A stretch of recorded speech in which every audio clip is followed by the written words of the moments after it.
Hi everyone, and welcome to episode 5 of this new season of Tales from a Very Minor Celebrity, a delve into my celebrity archive, a look back at some of my favourite interviews from my career in radio and TV, which spans over 30 years now.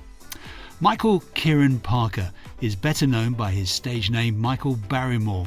He was born in 1952, and during the 1980s, 90s and noughties he hosted shows such as Strike It Lucky, My Kind of People, My Kind of Music, Kids Say the Funniest Things and his own variety show Barrymore.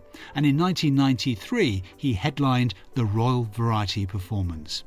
At his peak, he was voted the UK's favourite television star several times and became one of the highest paid performers on television from the mid-1980s through to the late 1990s.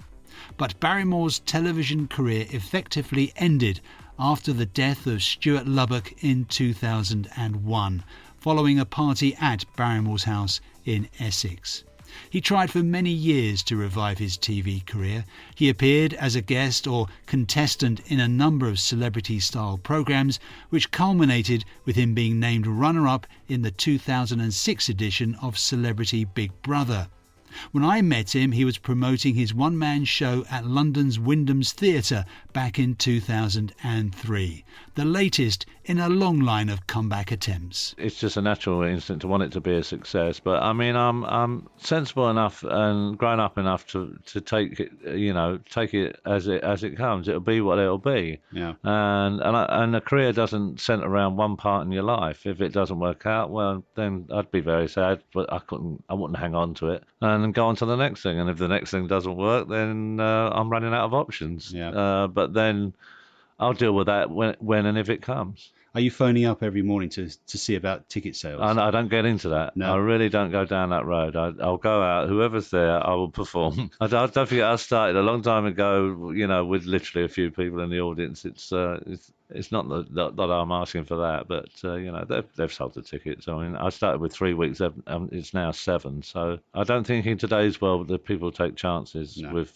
booking an expensive theatre for their health. In fact, I phoned up the box office out of interest and asked them how the tickets were going. Do you want to know? No. All right, I won't tell you. You're going to tell me? Not going badly. No. That's what they said. They were happy. Well, if they're happy, then what can I say? You're involved with a film as well. Yeah, Peaches Manor. Yeah, I'll start next year. What's that about? It's about an Essex family of villains called the Peaches who live in Malaga and decide to come back to Essex to get legitimise themselves by a pig farm in Essex. And their version of being Essex, they see all the county squires going around in Range Rovers. Yeah.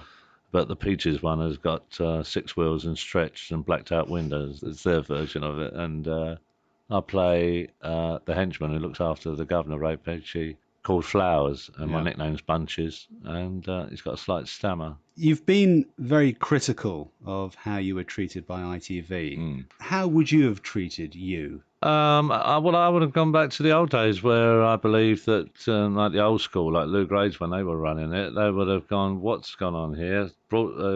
Got everything in, found out both sides of the story, and not just gone down the road of allowing the tabloids to run their company or make their decisions for them, or in fact affect their decisions. Found out both sides of the story, and then said that we know what the situation is, and we'll run our company how we want to. Thank you very much. We won't be told how to run it. That's all. Simple as that. And give it a period of time, and told me to go away and for a while until time heals these things and deals with it. And what about your friends in the industry? Have they all stood by you? Well, yeah, the really close ones have, actually. My production team and everybody that I know and everybody that work with me, I talk to them most weeks. Yeah. And they've been very supportive, as much as they can be. You know, they can only just say, look, you just hang in there and just keep yourself well. And it's important I keep myself well at the end of the day. Yeah. Because if you're not well, you're not good for anything. Yeah. And if I haven't got me, which I've now found, which took all these years, I won't have much to offer to get on stage and make people forget their problems for 2.5 hours. When was the last time you earned some money? Last time I earned some money? That's a good question. Oh, Australia, New Zealand, Yeah, but in England? Oh, quite a while ago. Yeah, why? Because you obviously earned a lot of money in your time. Yeah. But Just I had a piggy bank, wasn't yeah, it? exactly. How long will it last for? Oh, I don't know. I don't Could you retire and just go off somewhere? suppose so, yeah. Yeah, I could do, yeah. But you wouldn't. I mean, I haven't gone cap in hand to anybody. I wouldn't go back on television just for the sake of going back on telly, No. or just to bring the income in. But what the 2 years has allowed me to get well. That has to come before everything. Yeah. I can't consider monetary things or worry about. Obviously, I'll worry about that. Everybody does. Yeah. We've all got a mortgage or rent to pay. Do you still go to AA 4 times a week? Yeah, I do. You got to watch that, when you're feeling really well, that you don't get to think, oh, I'm really well now, I don't need it. That's the danger. That's just as dangerous as when you're down. Yeah. That's what got me unwell before. Yeah. I've been in that 10 years. But this time I've been 2.5 years properly well. But in your business, must be so many, people around you all the time, drinking. You're just in that sort of industry, aren't you? Yeah, you can't avoid it completely, but there's none in the house or anything like that. I don't have any booze or anything like that. Nothing at all. But that's just a house rule. Yeah. But if I'm out, I can't, I don't sit there thinking, cool, blimey, do you mind not drinking that glass of wine in front of me? No. Funny enough, the night before I did Edinburgh, I was with all the TV execs, and they had a dinner and all that, and they're all sitting there, all your mob, the BBC lot, and they're all swilling wine. Not one of them swigging wine, and not one of them turned around at any point and said, "Michael, you don't mind if we don't have this, do you?" Yeah, absolutely. So I don't go around with alcoholic coming in, please clear the day. Well, they don't need to. You don't need to. Everyone knows, don't they? Yeah, I'm an open book. Well, it's true. Yeah, it is. Yeah, I know. You got no secrets. No, nothing at all. Everything's been laid out there. My whole life's been like that. I've never got up one morning and thought I'm going to have a bad day, but God said, look, Barrymore, you've had some good bits. Now you're going to have some bad ones. Now deal with that. And have you spoken to Cheryl recently? No, I haven't. No.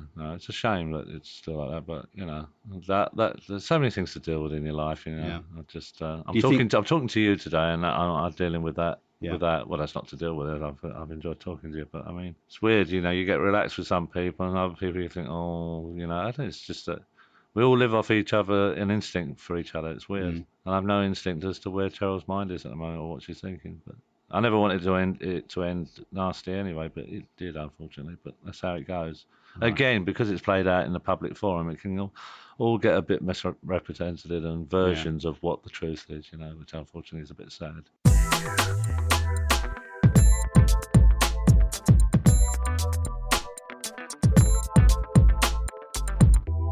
Michael Barrymore.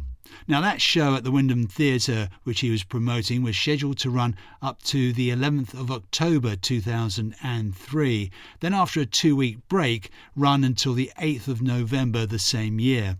Unfortunately, just 4 days into the run, Barrymore pulled out of all future performances after he told producers that he was left distraught by bad ticket sales and lukewarm audience reaction. Barrymore was supposed to be competing on Dancing in Ice in 2020, but he had to pull out of that due to injury. When this interview was aired, it polarised listeners' opinion, with several contacting the radio station to say that it should not be broadcast. We had to remind people that Barrymore had never been charged with any offence, so there was absolutely no reason to pull the interview. It's the first and only time that I've had that sort of reaction to anyone that I'd interviewed, but I was glad that the management stuck to their convictions and ignored the detractors. But it just goes to show how an awful event like the death of Stuart Labbock at Barrymore's house during that party, and anything like that, is very hard to shake off, and Barrymore has never been able to do it. Now, next week, another celebrity who split public opinion. Until that is, she died tragically at such a young age. Jade Goody was an interviewer's delight. There was virtually no question she wouldn't answer, with sometimes unnerving honesty. And of course you did Celebrity Wife Swap as well, which was a huge hit. I did that with Charles Ingram, and it was actually, when I actually met him, I thought, oh my God, because I didn't know when I felt Charles Ingram. Oh my God, it's the cheat from Everyone's Being a Millionaire. And that was what I first thought of. That was my first thing. Oh my God. And he was like, oh, and all he kept trying to do was justify himself. He never cheated, he never done anything. It was boring after a while. I was like, look, Charles, I reckon you cheated. So I think you should stop trying to tell me that you didn't. I think then we had a massive argument. I think, and after the argument, I actually started to get on alright with him. And he's forever singing my praises, bless him. He's not a nasty man. That's Jade Goody next week on more tales from a very minor celebrity.